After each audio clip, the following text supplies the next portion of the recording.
Hello, everyone. My name is Artemis Karlatzidou, and I'm a lecturer in citizen science in the Department of Geography at UCL.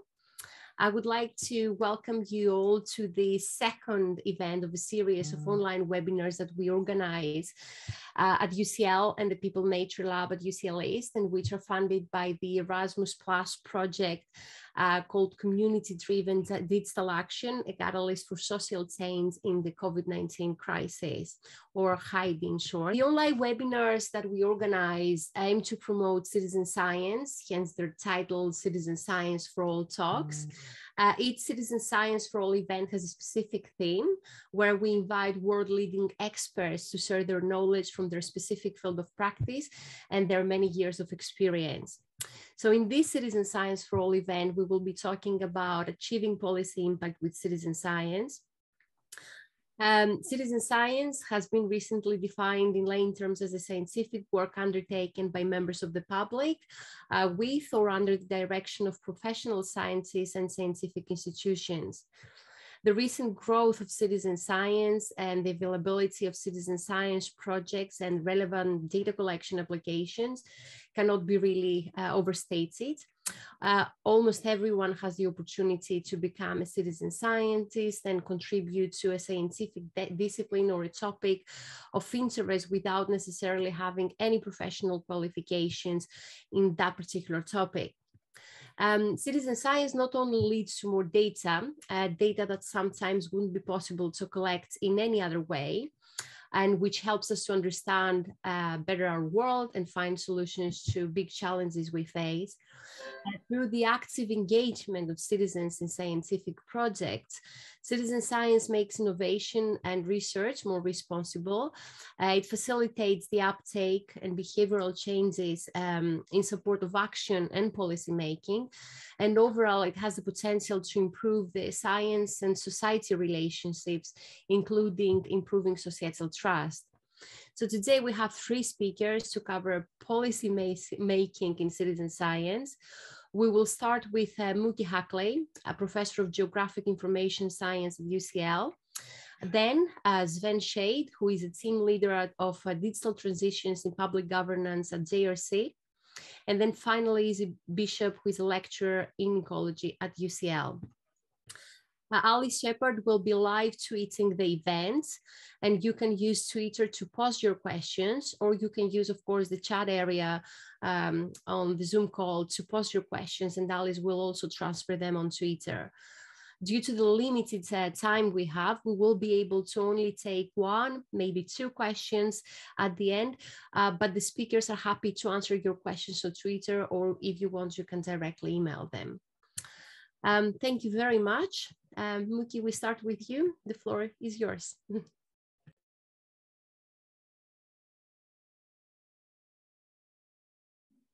Thank you very much. Thank you for giving me the opportunity to start this interesting seminar. And indeed,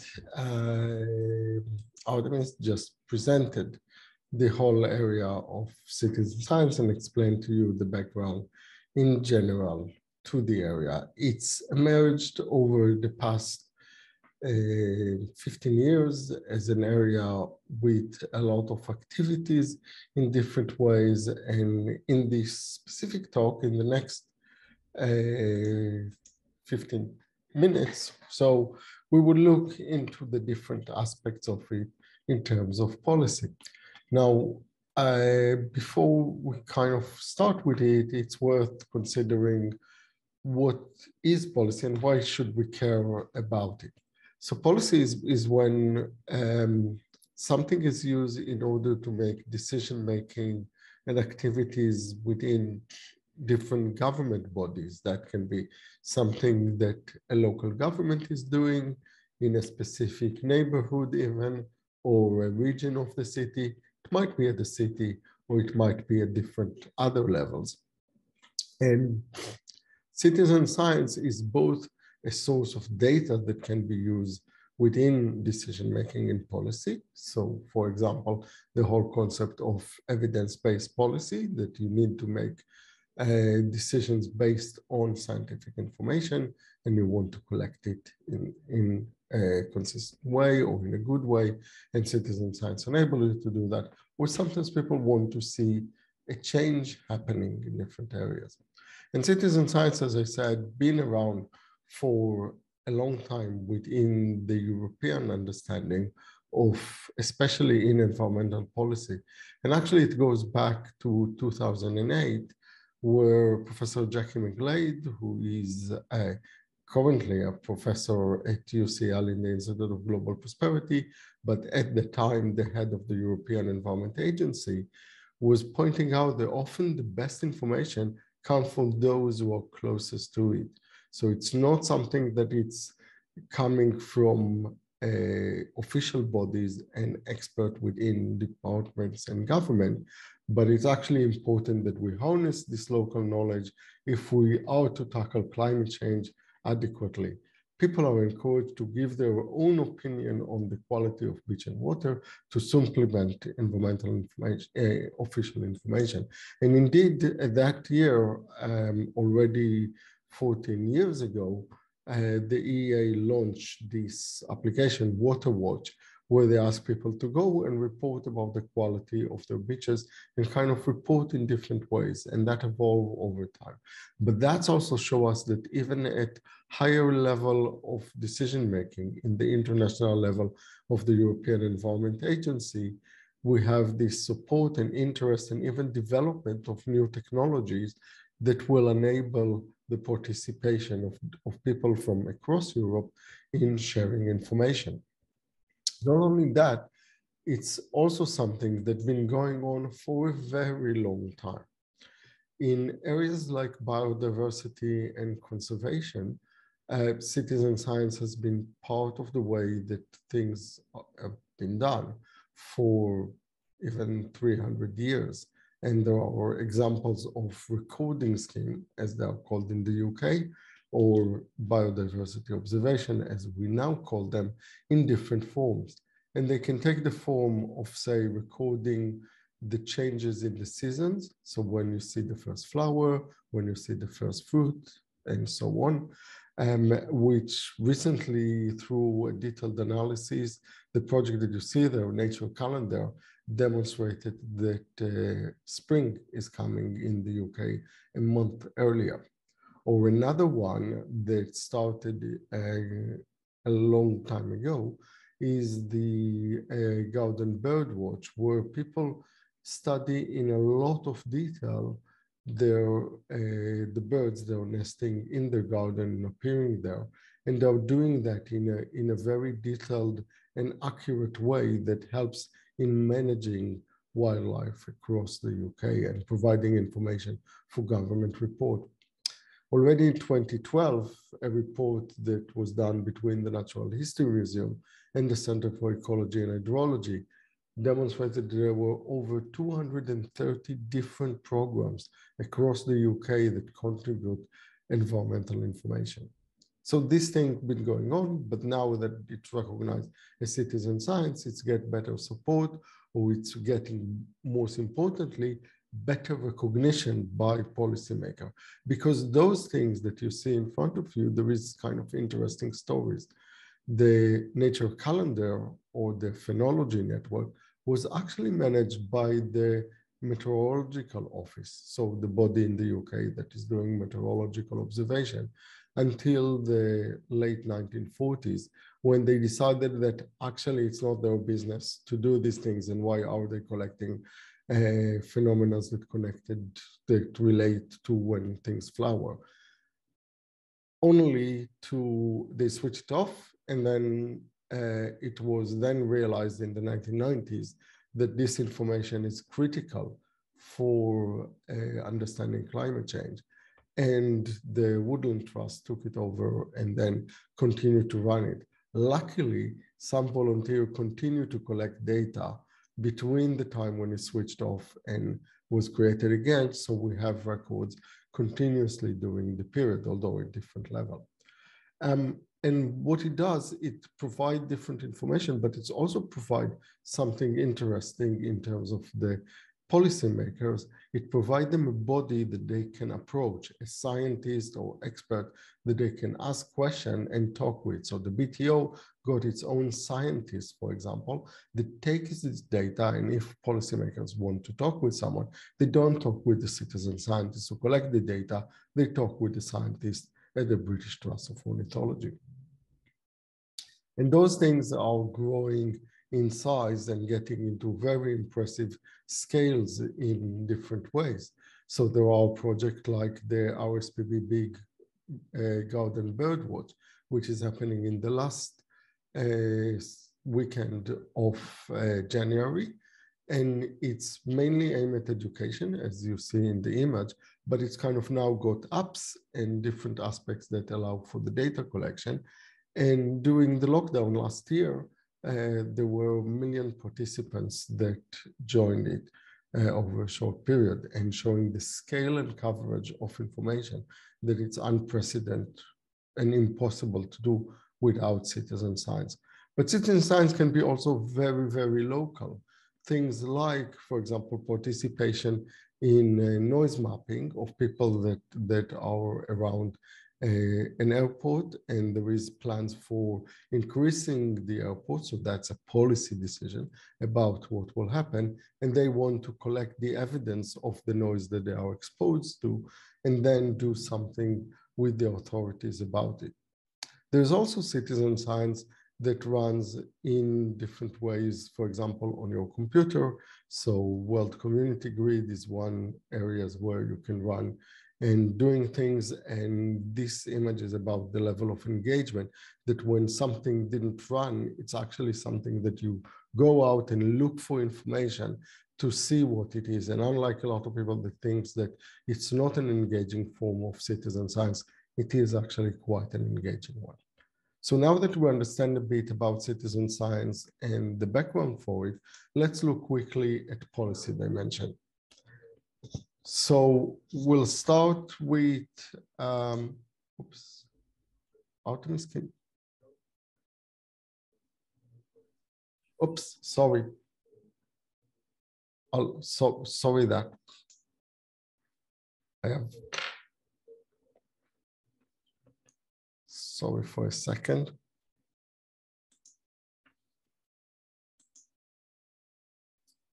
I have to do something to make it happen. Yeah, apologies for that. Okay, so the policy dimension that we're going to talk about are the level of geography. So we will see that when we think about policy dimension, we can think about different levels of geography. The hyperlocal, which is practically the neighborhood, the municipal, the city, regional and national, and even continental scale. And we'll see that it can operate at different policy areas. So we already seen that it can be a part of environmental management. Issues like noise are linked more to environmental justice. We've seen the example of education. They can provide support for health projects and so on. Then there are different activity types. As we've seen, sometimes it is sensing, sometimes it is passive sensing, when people are just taking the information and recording it. Sometimes it is completely run by the community when it is civic or community science. Now, in different level, it operates at different ways. When something is happening at the level of neighborhood, people can come together and just talk with one another on the issue that concern them. They actually don't need an organization that is coming together. So this is an image of people in Jerusalem that have a development area in their midst and are recording the information using balloon mapping so they can go to the authorities and discuss it.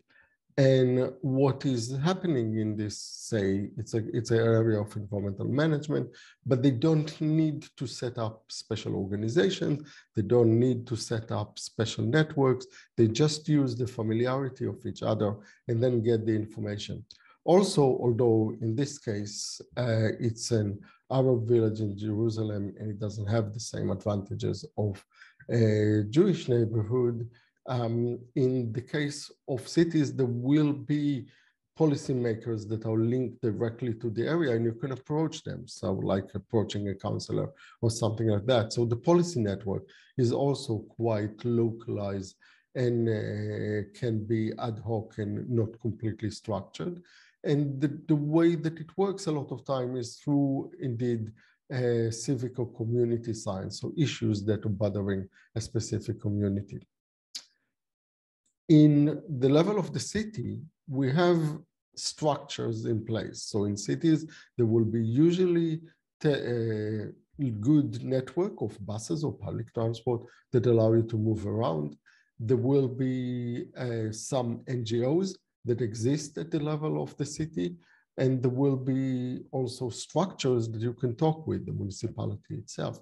And that opened up a lot of activities in citizen science. So this is an example of from many years ago when people wanted to measure potholes by having a sensor on the phone, and that started in Boston and require special attention to the environmental justice aspect of it. Now it can be used in different areas. It is used in smart cities, it's used in culture, it's used in education, and even in environmental monitoring. And there are different modes of using it. But because it's now at the city scale, it's less common to see the civic science or the community science, because that will require different neighborhoods to come together. You kind of see more issues that are concerning the whole city. So for example, at the end of April, we got City Nature Challenge, where people across different cities are coming together to use applications such as iNaturalist to collect data and share it.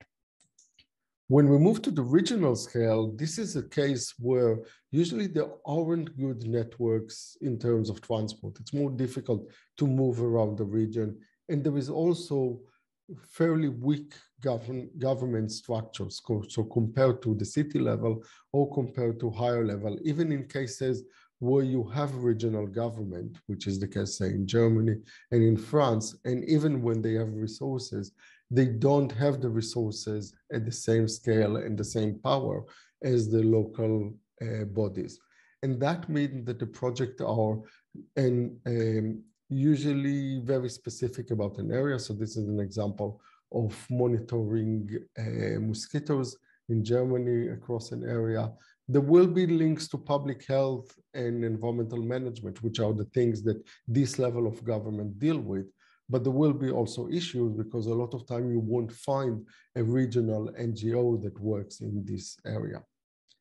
In the next level up, in the country scale, again, we will find national institutions. So in the UK, we have things like the Biological Record Center. In this case, this is a project that coming from the Natural History Museum in Paris. And those bodies have the responsibility of covering the whole area. We got the government, which is operating at the national scale. And we also have NGOs that operate in that scale. There is still a problem. Now the problem of traveling is difficult, but on the other hand, because of the reach of all this organization, they can reach out over a very large area. And what is happening in those type of projects, we'll find a lot of environmental and ecological observation, and we'll find a lot of participatory sensing at that scale. Finally, there is kind of projects that need to happen at continental scale. So think about doing a project across the whole of the United States or the whole of Europe. Especially in the case of whole of Europe, you will need to think about different languages. So this is a project, Evolution Megalab, that was run by the Open University. You need to think about how you reach out to different NGOs in each country and how you work with them on different things and what can you do with it. And those projects are very complex to organize and to manage. And there is a challenge, for example, at the moment in the European Union about scaling up some project at this scale and demonstrating that citizen science can operate across all the countries. Although there are already, as I showed you, the example of the beaches and information that is coming from it. So as we can see, the summary is that we see that different levels, different geographical scales are leading to different modes of participation, different geographical scope of control, and the role of individual participants. Is especially effective at local, city, and national level. That's because of organizational structure and other aspects. And technology plays an important role when you scale up to the higher level. And we can think about different organizational factors that influence the likelihood of success. So if, for example, there is an organizational champion, if there is appropriate training and other things that relate to such project. So with that, I'll finish and I'll pass over to Sven. Hi, thank you, Muki. Hi, Sven. It's your turn now. For those that joined the call a little bit later, just to remind them that Sven Schade is a team leader of digital transitions in public governance in European Commission's Joint Research Center. Sven, let me know when you're ready. Excellent. Thank you very much. I'm looking for my screen share. There it is. So thanks a lot for having me and good evening to everyone. Please let me know once you see my slides. Yes, we can see them. Excellent. Fantastic. So many thanks indeed for the invite. And my name is Sven Schade, as already introduced, and I will present a European perspective on citizen science and policy. Before getting there, I just want to spend very few words on where I'm actually coming from. So also to explain some of my statements, setting it into my background. So basically, I'm working for the Joint Research Center of the European Commission, and we are basically the body which is providing scientific evidence and advice to European policy making. So therefore, we are also in our daily work concerned with providing scientific evidence to policy.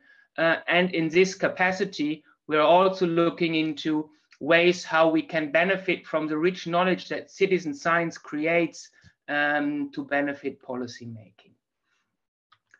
So in this sense, we have been working on the topic for many years already. And I put a reference here on the left. It's a report you may refer to look into our work as a whole, the entire landscape of our activities. And what we came across and what we now keep using actually as a more generic scheme to describe the relationship between citizen science and policy is in essence this cyclic scheme with 6 different steps. To a degree, it's of course simplified, but it may help to understand a bit how citizen science and policy making can be related. So in this case, you actually see 3 steps, which are classical to pretty much all citizen science projects, or most of them, where you have a component of data gathering with different stakeholders. So the citizen scientists, academic researchers, sometimes also public bodies. Then there is a step of data validation and quality control, where again, everybody can be involved, as well as data analysis and interpretation. So these are quite classical steps in many citizen science projects. And what we are then focusing on is how to connect these kind of 3 steps into established policy-making processes. So how to actually make this knowledge accessible to policy-making processes. This is step number 4. And after that, how to actually also inform about political decisions that have been taken based on this evidence. So give this feedback back to all the participants. And interestingly, once a political decision has been taken, there is a need to monitor the impact. So did actually the new policy make any change? And impact monitoring basically gets back to data collection. In a sense, it closes a cycle, as you see in this graphic. So basically, this very schematic view can help to illustrate this interconnection. And it could be run through for a lot of examples, like the one on biodiversity and conservation that Muki already mentioned. There are a lot of projects on monitoring pollinators, monitoring birds, biodiversity in general, but also noise, air quality, and others, which you could actually put into this cycle to understand the connection and potential impact of citizen science to policy. And then there is actually a second view to this entire scheme. And this is actually policy to support citizen science. So basically just swapping the two terms here. So here we are more talking about policies that help citizen science activities to flourish. And here you have on the one side policies opening up scientific research. So open access, open data, responsible research and innovation are some of the buzzwords here that all help to increase public participation in scientific research. But then if you more look into the policy side, there is also an entire set of strategies and directives which aim at better regulation. And here actually the main aim is to provide access to public sector information, for example, traditional environmental monitoring, but also to make open consultations about political decisions, and in general also increase the transparency about the decision-making process. So you actually see that not only citizen science can impact or provide knowledge to policy making, but it's also important to look into policy that helps citizen science to continue to grow. And it's actually this second aspect which I would like to focus in this talk, particularly because this is also a systemic way to help citizen science achieving impact and also sustaining this impact over time. As you already learned from Muki's intervention a few minutes ago, citizen science can happen on a lot of geographic scales, from hyperlocal to continental, even global. But due to actually the role I have and where I'm coming from, the examples that I will show you in a few minutes basically concentrate on the European level. So we are looking actually at a supranational level in these cases.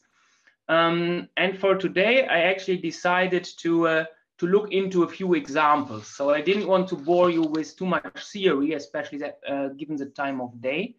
And at the same time, I also wanted to really illustrate how this European level policy making can help citizen science to achieve more impact. And also, I hope that this will very well complement what you heard from Muki already and what you will hear from Izzy very soon. So basically, I will walk you through these three examples where we were partially involved in the past. And then we will revisit those for the summary. To directly dive into the first example, and I'm indeed starting from the important aspect of citizen science for environment-related policies. This was actually a process that already started 5 years ago, and it really aimed to connect citizen science better or more closely to any form of environmental monitoring. So this can be, again, biodiversity, air quality, water quality, and much more. And 5 years ago, there was actually a fitness check of all the policies at European level addressing environmental monitoring. And there was then a list of actions how environmental monitoring across Europe can be improved. And one of these actions to improve environmental monitoring, you see here, the action number 8, was to promote further the use of citizen science for environmental monitoring. And this basically started a journey where there was an in-depth study of how citizen science can contribute to environmental monitoring, which good practices already exist. There is an entire inventory of these cases, more than 500 provided online. We had several rounds of workshops and going into events with citizen science practitioners and colleagues from the European Commission to actually then come up with a proposal and guidance and recommendations how citizen science and environmental policy making and environmental monitoring can be better connected. And this basically then resulted in this document. It looks quite boring on the slide. It's a Commission staff working document, which basically means it's an official document of the European Commission. And it really highlights best practices in citizen science for environmental monitoring. So in this document, which I strongly recommend for anybody interested, we are then describing how citizen science data and methodologies could be interconnected to support and complement environmental monitoring and give best practice examples.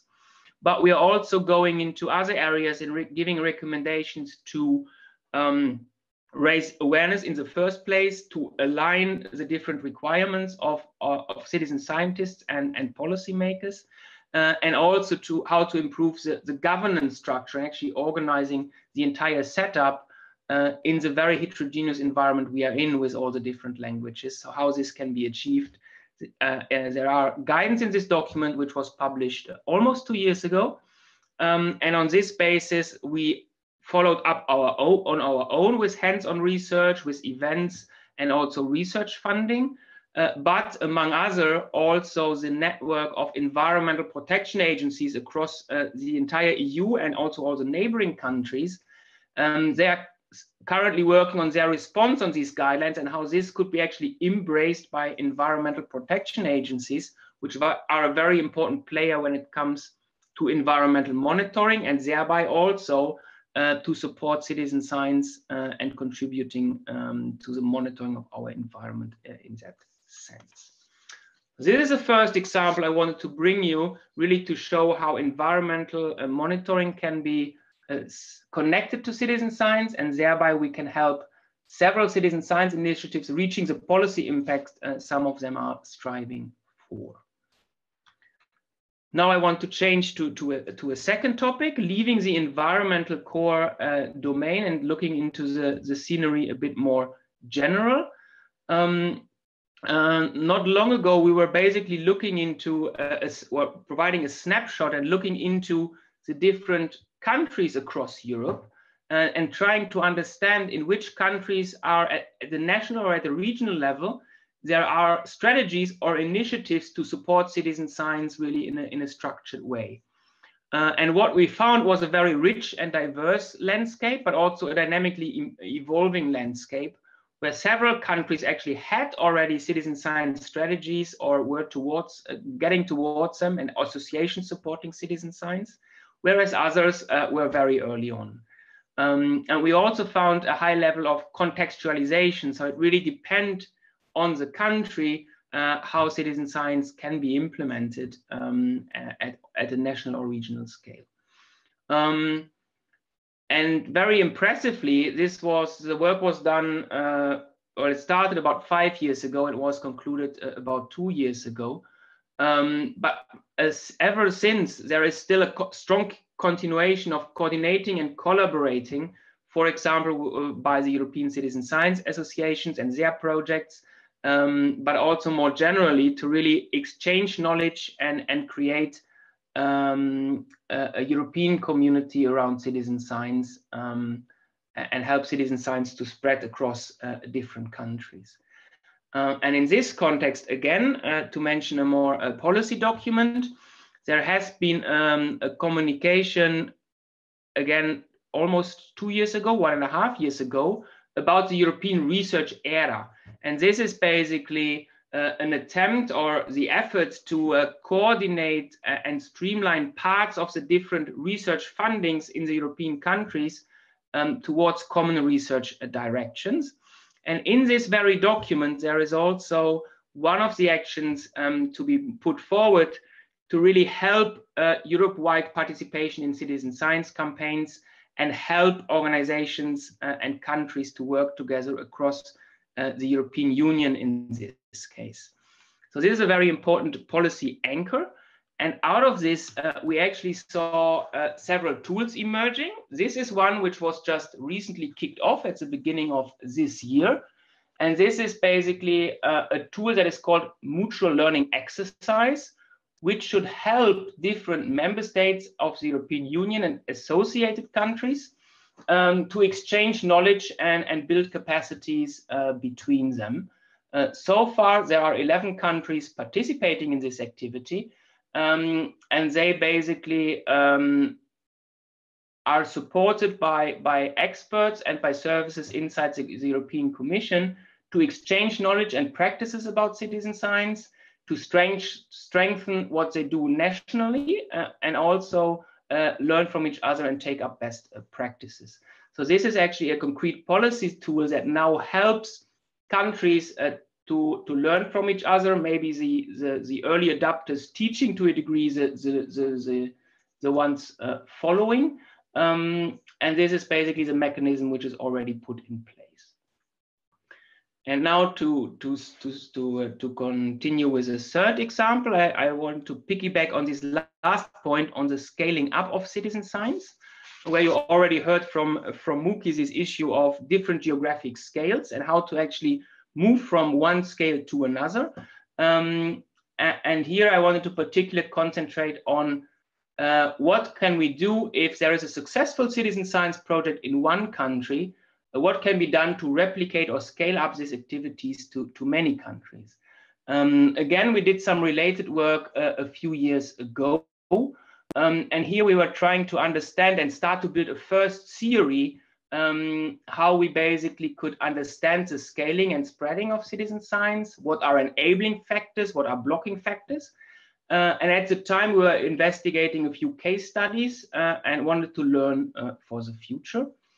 And again, now, if we project it to the current policy setting, just as a reminder, there is this actually support in the European research area to work on European-wide projects.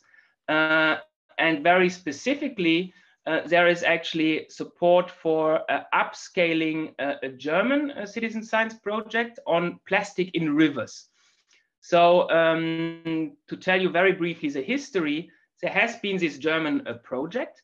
And 1.5 years ago, when Germany had the presidency of the European Council, they were actually using the council, first the German one, then the follow-up in Portugal, and then Slovenia, to pilot the upscaling of plastic pirates, this plastic litter monitoring for rivers, from Germany, first to Portugal and then to Slovenia.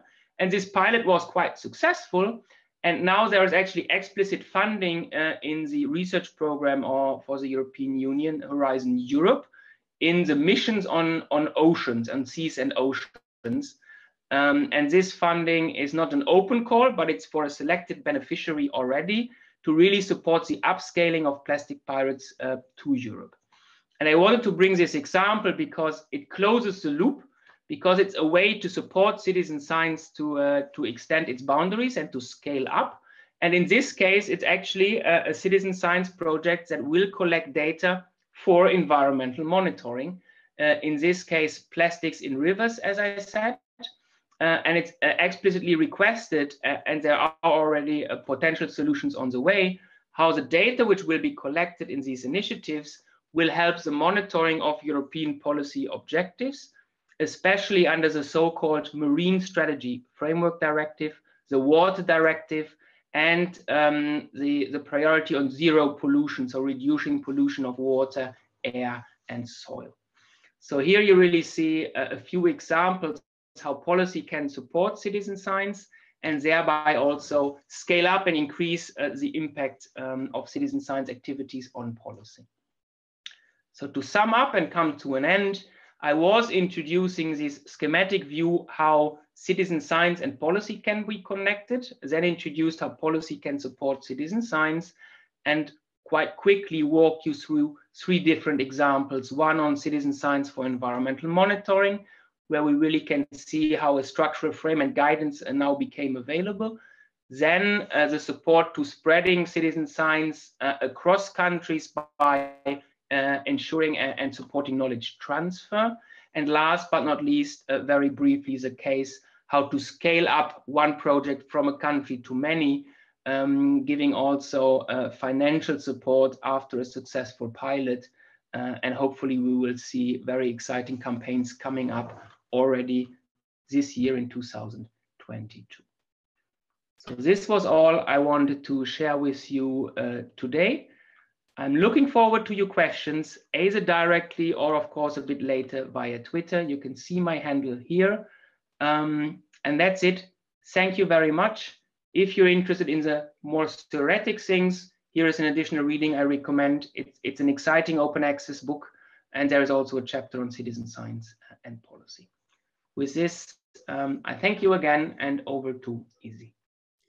Thank you so much, Sven. Yes, Izzy, it's your turn. Izzy Bishop is from our own People Nature Lab at UCL. She's a lecturer in ecology. Izzy, let me know when you're ready, if you want to start. Oh, okay. There we go. So hopefully you can all see that. So hi everybody, and thank you Muki and Sven for setting me up beautifully for this talk, and thank you for hosting as well. I'm coming at this from a slightly different angle. So I've been working in citizen science for a fair few years now, but my background is as a freshwater ecologist and really working in freshwater environments and trying to figure out ways that we can reverse the freshwater biodiversity crisis. So for this talk, I'm going to be putting on my freshwater ecology hat and talk about the opportunities that citizen science presents to policies within this area. So kind of flipping the question round. And I'm going to be talking about a case study. So in the UK, we've got a really, really lovely and very relevant right now case study of river pollution and river water quality, and the ways that citizen science is helping to influence and shape policy in this area. Before I dive into a river, excuse the pun, I'm going to just give a high-level introduction to how do we actually go about creating policy. So this is the policy cycle, and it is a simplification, but it will do. Essentially, quite often policy making starts with agenda setting. So doing a bit of kind of research, consultations, figuring out what the problem is. So as an example, plastic bags are choking dolphins.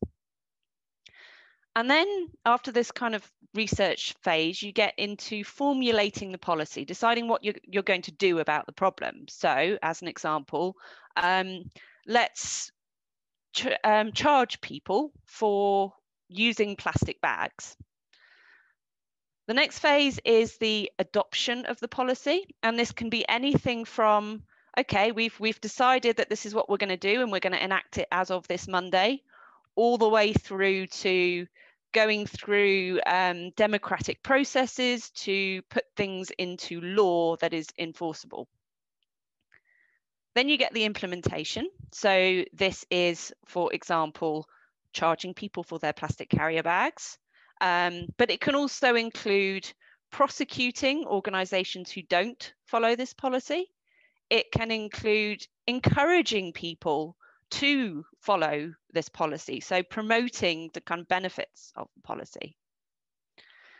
And then finally, you get evaluation. So monitoring how well the policy is working. Is it achieving its aims? Are we reducing the number of dolphins who are being strangled by plastic bags? So that's the policy cycle in a nutshell. There's two things to really notice here that are relevant to citizen science.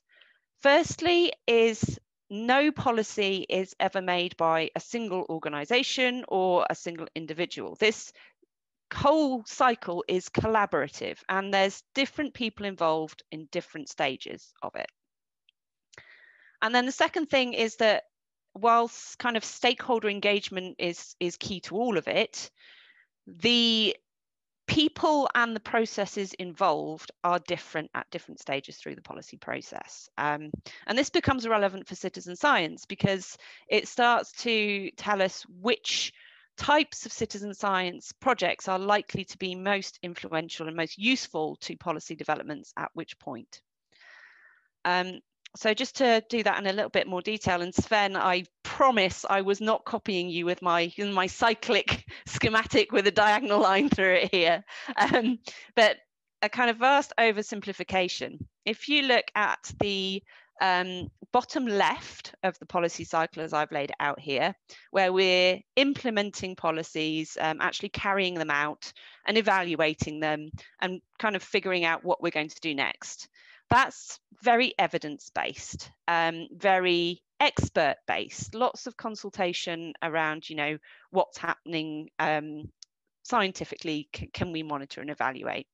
And then on the top right side, where you've got formulating your policies and adopting your policies, and also agenda setting, you've got a lot more opportunity for wider stakeholder engagement. So for example, the public getting involved in shaping what policies might look like and the democratic process. So I'm going to talk through how this has worked out in rivers in the UK with citizen science. I'm going to start with this kind of bottom left section of the policy cycle. So I guess this is kind of the status quo, the what policies are active at the moment.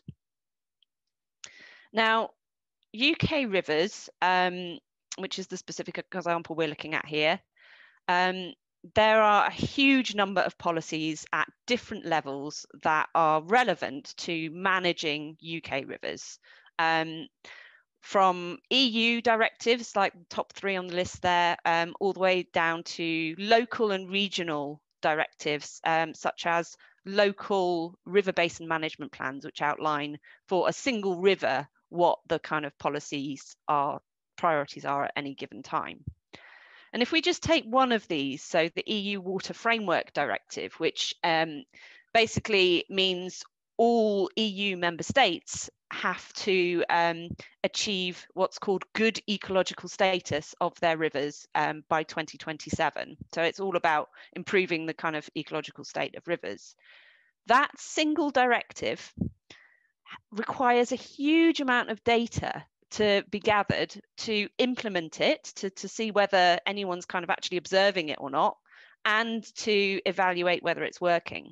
So this is the top third of a list of things that are monitored between yearly and monthly in every one of around 4,000 different river basins in the UK. So that equates to hundreds of thousands of data points that must be collected every year. So this is a huge opportunity for citizen science. As Muki already mentioned, we have kind of environmental observation schemes that can help contribute this data. And in the UK, in rivers, there's a really, really good kind of setup for doing this, and a really well-established, long-standing projects that actually help do this. One that I really want to highlight is the Anglers Riverfly Monitoring Initiative. Now, this is where volunteers go out into rivers and they collect the invertebrates that are living there. And invertebrates are an indicator of water quality. So they look at their invertebrates, they identify them, and then they score them. And essentially, the higher the score that's produced, the better quality the water's in. And this is a simplified version of the government monitoring method for the Water Framework Directive. So they also produce a number or a score that is directly comparable to this ARMI score. And the method was actually co-designed with the Environment Agency, who are the government agency responsible for this. And what happens with this project is that if a volunteer records a particularly low score below a trigger level that is set by the government, it triggers an official investigation into what's going on here. So it acts as a kind of early warning system for implementing the Water Framework Directive. The graph on the bottom is just from one river in London, where you can see kind of changes in score through time and how it has hit that trigger level at one point. Now, the Anglers Riverfly Monitoring Initiative has been established for something like 40 years, but more recently, we've seen citizen science projects established to try and cover more of the different variables that are required under the Water Framework Directive. So this slide just names a few of them, and it provides a huge range of different activities that can be done with citizen science. So if I think about that kind of bottom left sector of the policy cycle and the characteristics of influential citizen science projects in this area, they're very often participatory, so run by a large organisation or a scientific body where volunteers are contributing data. They often have a very kind of scientific data quality focused approach and are quite often co-designed with the government. They tend to, this is a vast overgeneralization, but they tend to appeal to kind of volunteers who have special interests. So, for example, people who are particularly interested in river invertebrates or in angling. And one of the big challenges with this kind of project is the feeling that you're just contributing data as a volunteer. Getting feedback from government agencies about how this data is being used can be really challenging. So that's kind of the bottom left. I'm now going to talk about some examples of projects in the top right, which, if you remember, is much more about influencing policy, shaping policy, and really kind of involving a wider range of people. Almost storytelling, coming up with reasons why democratically a policy should be enacted. So let's go back to this policy background. We've got all of these wonderful policies in the UK on rivers. We've been monitoring and evaluating them, and we know two things. Firstly, we don't have anywhere near enough data, despite kind of combining citizen science into this. And river pollution is a major problem. So currently 14% of rivers in the UK meet that good ecological status standard with the deadline of 2027. So it's a massive problem. Now, post-Brexit, there was a big question about what do we do with these EU policies? And there was a big act passed through Parliament, the Environment Act, which basically sought to define how we will manage our environment once we're no longer a member state of the EU and these policies no longer apply. And really, the Environment Act just essentially allows for a continuation of the Water Framework Directive under our own legislation. But with that, there's kind of certain annexes or amendments that define more precisely what the policy priorities might be. I'll talk about the Inland Waters Bill in a minute. But really, this is, in the policy cycle, a massive opportunity to influence kind of the development and the shaping of policy. And something that happened quite early on when this Environment Bill started coming out was the publication of a lot of not only citizen science data, but also Environment Agency data. So anybody, anywhere, could go and look at their local river using one of these two tools I've highlighted on the left and find out what was happening. So this is a map of London, and I've just zoomed in and found out where there is raw sewage going into the Thames. Simple as that. That causes kind of massive awareness raising, and a huge number of very, very local citizen science projects started asking, okay, well, what's going on in my river? And there were some really high profile examples of these. So a small group on the River Wye in Herefordshire were featured in an investigative documentary where they kind of used their data to show the state of the river. And if you look on the right, they used this to really campaign for monitor the mess, let us test, campaign for water quality. So really kind of asking for that more data to be written into these policies. Another example from Yorkshire, a group, again, testing water quality and concerned about sewage, and kind of successfully launched a campaign to have the UK's first river bathing water quality spot. But the reason they did this was to raise awareness of the problem and to really use their data to campaign and raise awareness. And just to give a slightly different example, Windrush against sewage pollution did a different form of citizen science. So they didn't collect data out in the field.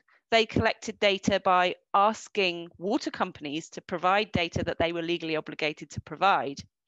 And then a retired professor volunteered to analyze this data and show just how much sewage was going into UK waters. And it got published in one of the nature journals and got some quite widespread press. This led to huge public awareness. We've got small groups all around the country all worrying about the state of their rivers and measuring it, and essentially led to mass campaigning. A guy sitting on a toilet outside Downing Street. And ultimately, this led to changes in those amendments to the Environment Bill. So there was an amendment called the Duke of Wellington's Amendment, which was all about preventing sewage from going into our rivers. So here we have citizen science really influencing that top right corner of this policy cycle. I'm very aware I'm running short on time. I am coming to the end, I promise. So just to give some kind of common characteristics of that top right, there's much more kind of bottom-up engagement here, much more kind of communities coming together to solve a problem, sometimes asking organizations to help them, but it's coming from the communities themselves. It's very place-based. It's very solutions-focused.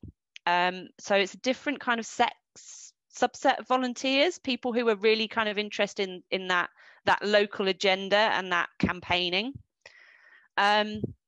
Networking is a really, really important element of success of these projects. So where you've got these local projects, enabling them to connect and talk to each other to create this kind of mass movement for policy change is a really, really vital part of it. Where do we go from here? Basically, what I've just presented sounds great, but really it was a case of a lot of people being in the right place at the right time, and it was very reactive. So the kind of whole Water Conservation Centre in the UK now wants to make this more proactive. How do we design citizen science to really kind of meet this policy need? And there's some things that are kind of coming up. Firstly, citizen science is broad and varied. We've got to recognise that different citizen science initiatives have different roles within the policy cycle, and some of them are not interested in the policy cycle at all. What can help is integrating citizen science approaches into a kind of common coordinated framework. And there's actually been a huge investment in the UK to do this through a project called the Catchment Monitoring Cooperative. So what that will allow is policymakers and conservation practitioners to say, okay, well, this citizen science project is doing this here, and this is really suited to answering my specific policy need at this time. But putting all of that into one place and coordinating it. And related to that, kind of really aligning policy goals and the citizen science goals through collaboration, being kind of opening those dialogues about, okay, well, what is it that we need to achieve policy-wise here, and why might a citizen science group be interested in this? So obviously that's all about communication, but also being critical. Is citizen science the right answer here? If you are a government agency and you want to fill a data void, is mining data from citizen scientists and harnessing their goodwill without giving anything back a good answer? Are there better solutions? All of that leads to one big conclusion, which is, if we're looking at this from a freshwater conservation angle, or really any angle of policy making, we need professionals who understand citizen science. It's all very well it coming from a kind of blossoming volunteer community, but we need people who understand how this works in this bigger context. So Artemis already mentioned that we are at UCL developing programs to help with this, but there's lots of other things going on as well, such as the European Citizen Science Association, all of the stuff that Sven was talking about. all really kind of cementing the role of citizen science. So sorry I overran. I hope I didn't run too painfully. That's me done.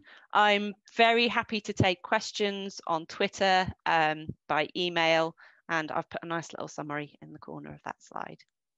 So thank you. Thank you, everyone.